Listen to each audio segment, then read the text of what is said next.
Ferrari. Moi, le seul truc que j'aime pas, c'est un peu la mentalité de la marque, où en fait, si tu veux ces séries spéciales, il faut que tu achètes des séries moins spéciales. Mais c'est un business model, on ne peut pas les critiquer. Il y a une très grande demande sur les séries spéciales comme ça. Il y a très peu d'offres et ils les donnent à leurs clients les plus méritants. Donc on ne peut pas les critiquer et se dire ouais, ils donnent que à ceux qui achètent. C'est comme tout, quand tu as un resto, tu as un mec qui vient tous les jours, et ben tu vas lui garder la table en priorité par rapport à un mec qui vient une fois par an, tu vois. Moi, c'est ce que je ferais aussi. Moi, vu que je suis pas un gros consommateur de Roma, de SF90, de GTC4, Lusso V8, etc. Je préfère les payer sur le marché gris comme j'ai fait pour celle-là. C'est une voiture qui vaut à peu près 700 000 € sur le marché avec 1000 km, alors qu'à l'époque, ça valait 430 000 € en concession. Donc tu vois, la personne qui l'achète neuve, qui la revend, bon là en l'occurrence, ce monsieur n'a pas fait ça pour l'argent, c'est un monsieur qui est très à l'aise, je vous en parlerai tout à l'heure. Il a fait ça parce qu'il commence à avoir mal au dos, il n'a plus envie. Il n'a pas fait ça pour un profit, c'est pas un acheteur-revendeur, c'est un monsieur très respectueux. Je vous raconterai vraiment l'histoire de comment j'ai acheté cette voiture tout à l'heure, vous allez éclater de rire, mais il a vendu parce qu'il l'utilisait plus et il a préféré en faire profiter quelqu'un d'autre. Et franchement, voilà, j'ai beaucoup de respect pour lui. Je vous raconterai tout à l'heure. Ensuite, Charles, bon, pour ce qui est du moteur, je pense que tout le monde connaît. Des Pista, on en a présenté déjà plusieurs.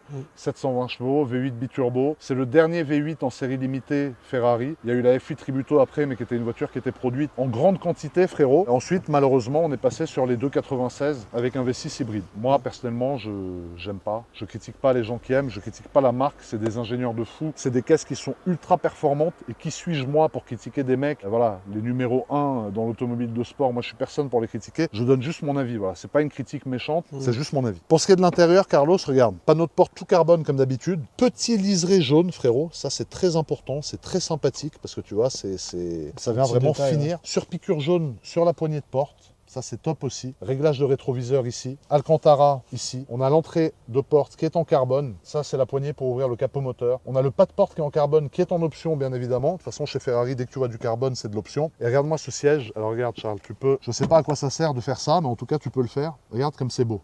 Carbone, les sièges carbone de chez Ferrari sont quand même exceptionnels. Tu as des petits rangements derrière, tu vois, ici. Tu as des petits filets. Ici, tu as la petite butée, frérot, qui est en Kevlar, qui est très sympa en matière un peu tactique. J'aime beaucoup. Alcantara, partout derrière, surpiqué jaune, partout ils auraient pu mettre un truc, genre du plastique ou quoi. C'est ça. Ils ont mis de l'Alcantara. Et ceinture jaune, boucle de ceinture jaune. Et tu vois, regarde, si tu peux t'asseoir même, hein, vas-y mon frérot, assieds-toi. Alors du coup, tu vois, voilà. Alors le volant, c'est un volant de Ferrari tout à fait classique, sauf que il y a le bouton Start and Stop physique. Ah, parce que ça, il l'avait arrêté sur les 296, tout le monde s'est plaint. Et du coup, ils l'ont remis maintenant sur la Amalfi. Je crois que c'est la Amalfi, la première à avoir le bouton physique à nouveau. C'est la première fois qu'une marque fait une pseudo-innovation technologique qui déplaît à tout le monde et qui font marche arrière. Bravo à eux, en tout cas, d'avoir su reconnaître leur tort et d'avoir su faire marche arrière. C'est aussi une preuve d'intelligence, frérot. On a tout ça qui est en carbone. Tu vois, les sorties de ventilation, bouche de clim, le petit bouton OK, frérot, pour accéder au menu. On a le volant, bien évidemment, qui est un volant carbone avec la barre de LED ici pour te dire quand est-ce que tu dois changer de rapport. Ici, c'est le mode Bumpy Road. C'est pour rendre l'amortissement un peu plus souple.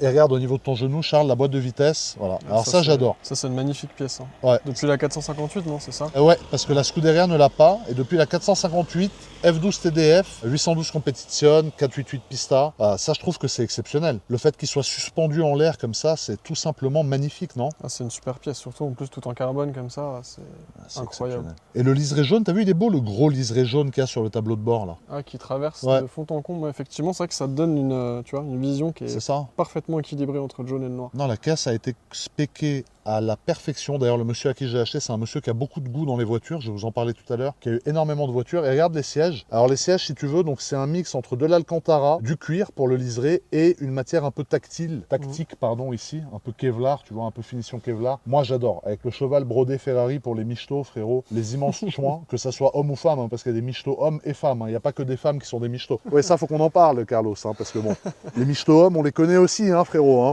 Quand on dit michetots, il y a peut-être plus de mecs que de femmes d'ailleurs. Hein. Mais bon, bref. Passons.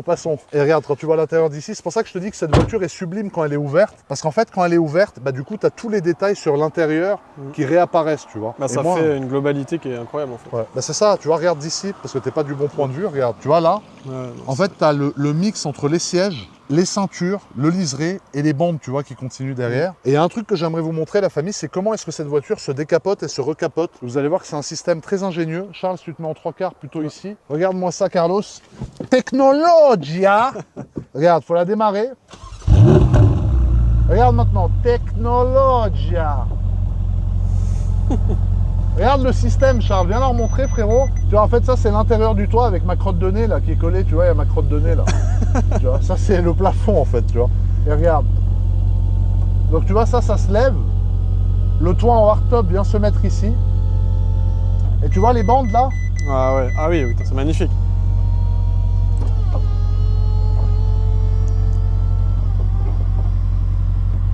Et tu vois, en fait, là, du coup, tu as une toute autre voiture. Alors là, tu vois, là, moi, je préfère une coupée. Parce qu'en fait, tu vois, il y a un espèce de faux plat, tu vois. Alors, c'est beau, hein, c'est pas moche, mais une coupée, quand la voiture est fermée,